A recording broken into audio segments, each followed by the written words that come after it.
are you? I'm good. Yay! Especially now that you're sitting between my legs. The name of my tarot deck is Wolff's Cartomancy. And why did you call it that? Well, my last name's Wolff. And I like the fact that I can put the art in Cartomancy in italics. Yeah. Yeah, because it was an art project, like. And if somebody largely. hasn't heard the word cartomancy before, do you want to give a quick introduction of what that word means? Sure. Cartomancy is divination using cards. Yay! I'm making a tarot deck, and it's very cool to meet somebody else who's making a tarot deck, but in person I was like, yes! Somebody I can talk to! Oh, the best thing was having this constant creative focus and just kind of being able to go places and view the world through a different lens, like the lens of how can I make this into an artwork. And it was with people and locations and props, so it was really exciting. It was like I could bring everyone into my world, and it was really fun. Yay! Yeah. What was the most challenging thing about making a tarot deck?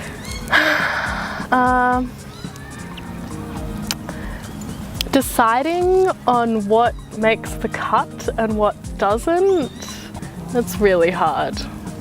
Especially because it took me 7 years, and so my style changed a lot, and I was really tempted to be a perfectionist and to just keep shooting until I got it all right. But yeah, that thing, the artist thing of when is my artwork finished. Yeah. I do describe my deck as queer. Some of the queer elements would be putting people with different genders in the deck in positions that are traditionally held by not that gender. So for example, my magician is female, my Prince of Cups is a woman in drag, also my Lovers is 2 men, my Two of Cups is 2 women. It's pretty queer, yeah. Was that a focus, or was it just something that happened naturally? It happened naturally as an expression of who I am, I think. It was conscious in the sense that I did want to make it very inclusive in general. I was focusing on, you know, having people of different ages and sizes and shapes and sexualities. But yeah, it's also people I know, so. I wonder what it's like to watch people fight on camera. I reckon it looks really awkward. I think it does. You've told me a little bit about certain types of relationship words that you like to live by, and I would love to hear you explain that. Sure. So I'm pansexual.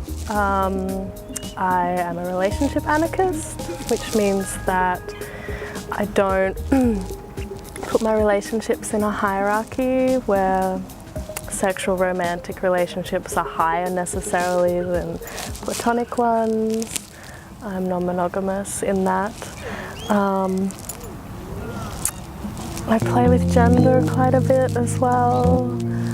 Yeah, I'm not particularly kind of binary in very many ways. And I met you at Witch Camp. Yes, you did. And at Witch Camp you ran a very sexy ritual. Can you tell me about it? It was a 3-circle style ritual, so there was a center circle, a middle circle, and an outer ring. And in the center circle there were 3 people who were in aspect, which is a bit like possession, of bee maidens or Melissa, and they had tenders who were supporting them, and there was honey and fruit and chocolate. They were wearing underwear, but apart from that they were nude, and people could go into that circle and like cover them in delicious things and then like lick honey off their naked bodies.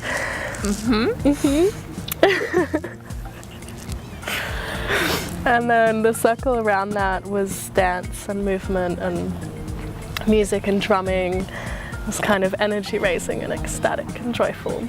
And then the circle outside of that was witnessing and kind of meditating. Yeah, and it was delicious. It was very delicious. Yeah. Having been there and participated, would do it again. Is there anything else that you want to talk about with creating a tarot deck and or the impact it's had on your life? I sort of didn't know what to do with myself when I finished, because it was pretty much the first 7 years of my adult life. I didn't expect that doing a tarot deck would be so consuming and really frame the way I interact with the world and with people so strongly.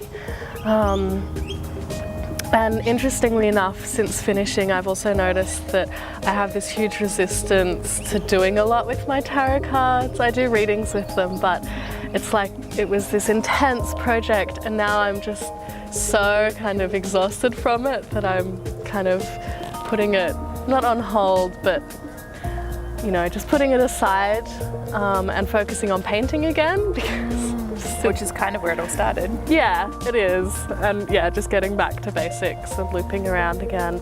So yeah, I guess I would say that it's intense in a way that isn't apparent necessarily in the beginning. One intention that I have for my deck is for it to really help people see the divine in themselves, regardless of who they are, and to know their own strength and their own beauty and their own power in the world. I kind of feel like it's this little piece of magic that travels out into the world like a child, like a little fairy child, and it just kind of does its work all over the place. And I hear stories from people saying, oh my gosh, I've just been in tears, I've had the most incredible journey with your tarot deck, all these things happened. And I just think, oh wow, it's doing good work out there without me knowing, and yeah, that's exciting. Yeah. How can people purchase a deck, and where can they find out more about you? So I have a website, www.biancawolff.com, and Wolf is with 2 F. There's a shop there, there's a blog. You can send me an email, which is biancawolff@hotmail.co.uk. Yeah. Awesome. I'll put all the links below. Thanks, bye.